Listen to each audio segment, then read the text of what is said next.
Capítulo de número 5. Os pobres murmuram contra os ricos, Neemias repreende estes últimos. A verdade toda é o seguinte: aproveitando pela ocasião, porque o povo estava debilitado, a classe mais alta estava explorando os de menos recursos. Então vai surgir um grande clamor do povo contra essa exploração, porque a classe pobre estava sendo usada pela classe mais rica. E Neemias com certeza vai intervir nisso aqui e vai conseguir restaurar a situação.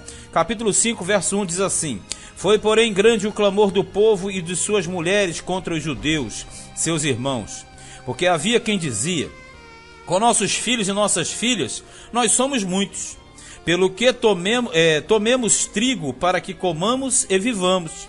Também havia quem dizia: as nossas terras, as nossas vinhas e as nossas casas empenhamos, para tomarmos trigo nesta fome. Moral da história: os de pouco recurso, com a escassez, com a falta de comida, com a dificuldade para se manter, eles começaram a empenhar as suas posses, as suas terras, em troca de dinheiro, e se tornavam usuários daqueles que tinham mais recursos. 4.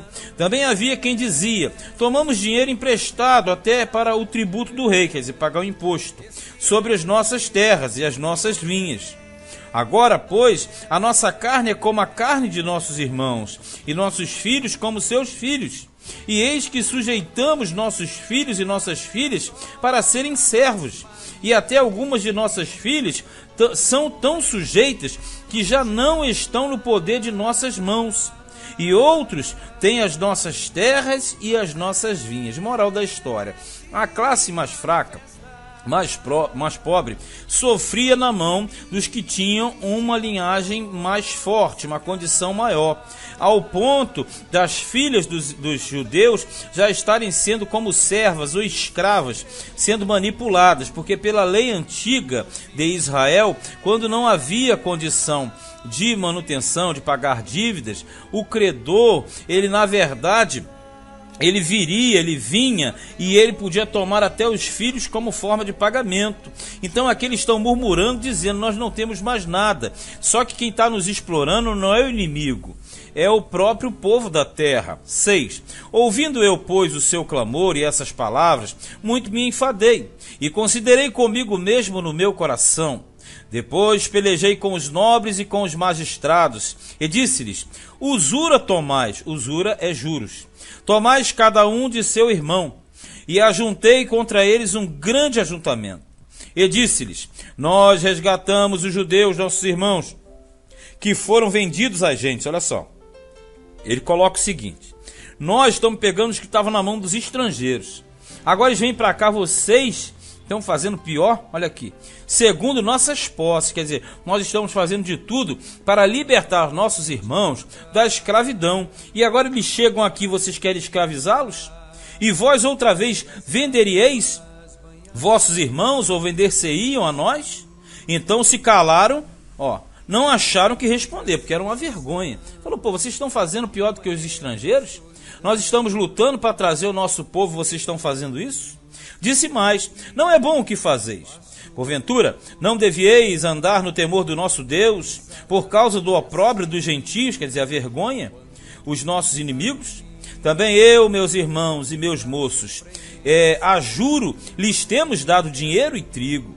Deixemos este ganho. Tipo o seguinte: se nós, ele particularmente não, mas ele se coloca na qualidade. Se nós temos feito isso, deixemos este ganho, um ganho ilícito, porque pela lei de Deus era proibido cobrar juros dos irmãos, juros dos próprios patrícios ali no caso, não podia. O juro só era permitido em cima de trabalho prestado, mas não em cima de empréstimo. Versículo 11: restitui-lhes hoje, vos peço, as suas terras, as suas vinhas, os seus olivais, as suas casas, como também o 100º do dinheiro, do trigo, do mosto e do azeite que vós exigis deles. Quer dizer, devolver o 100º, na verdade era o quê? Devolver com juros, os juros pagos em cima. Tipo aqui, o que eles pagaram de juros, você devolvam para eles. Tudo que eles deram a mais, vocês têm que devolver também. Versículo 12: Então disseram: restituir-lhe-emos, e nada procuraremos deles. Faremos assim como dizes. Então chamei os sacerdotes e os fiz jurar que fariam conforme esta palavra. Também o meu regaço sacudi e disse. Sacudir o regaço é sacudir o colo, é sacudir a veste. É quando uma pessoa fazia algum tipo de peneira na sua veste, ou colhia trigo, ou separava qualquer cereal, fica aquele pó. Então sacudir o regaço, sacudir o pó. Só que sacudir o regaço aqui na verdade, ele está demonstrando o quê? Ele está demonstrando que não tem parte com isso. Ele está querendo mostrar que aquilo simbolizava que Deus ia fazer o mesmo, ia sacudir o sujeito que não entrasse debaixo daquele juramento. Assim sacuda Deus a todo homem da sua casa e do seu trabalho que não cumprir esta palavra. Aqui. E assim seja sacudido e vazio. É uma juramentação, é uma forma de inquirir, porque ele está fazendo o seguinte: olha, se vocês não fizerem isso, Deus vai sacudir vocês como eu sacudi a minha veste. Quer dizer, vocês vão cair na mão do Todo-Poderoso. E toda a congregação disse amém, cheio de medo. Também o Neemias era um cara de posição firme. E louvaram o Senhor, e o povo fez conforme esta palavra. Também desde o dia em que fui nomeado seu governador na terra de Judá, desde o ano 20 até o ano 32 do rei Artaxerxes, 12 anos, nem eu, nem meus irmãos comemos o pão do governador. Ele está dizendo o seguinte: olha, nem eu, durante o tempo que eu fui governador. Isso pega de 444 a 432, quer dizer, 12 anos. Ele diz que não comeu o pão do governador. O que é o pão do governador?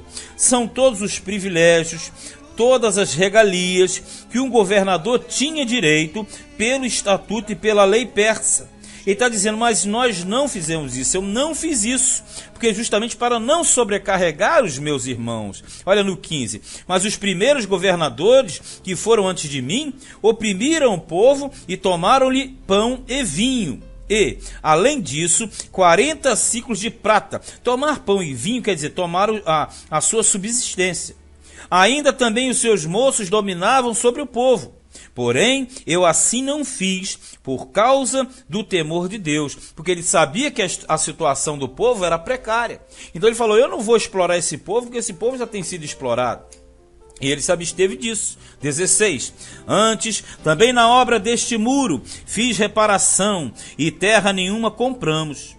E todos os meus moços se ajuntaram ali para a obra. Também 150 homens dos judeus e dos magistrados e os que vinham a nós, dentre as gentes que estão à roda de nós, se punham à minha mesa. Ele está falando do gasto que ele tinha com a manutenção daquele povo que trabalhava para ele. E o que se preparava para cada dia era, olha só, 1 boi e 6 ovelhas escolhidas. Também aves se me prepararam, e de 10 em 10 dias, de todo o vinho muitíssimo. E nem por isso exigiu o pão do governador, porquanto a servidão deste povo era grande. Sabe qual é o relato de Neemias aqui? Ele está dizendo que para manter aquele povo da obra, aqueles que estavam trabalhando com ele, era um gasto enorme, um gasto muito grande. Ele está falando que gastava 1 boi inteiro, ovelhas, vinho. Ele gastava todo aquele material, toda aquela provisão, e ele não puxava do povo, ele não explorava. Ele está dizendo que usava recursos que eram dele e mais da distribuição normal, mas ele não colocou jugo pesado, porque ele sabia que grande era o sofrimento do povo. E tudo isso que ele tem colocado aqui é para entrar em confronto com a atitude dos mais nobres.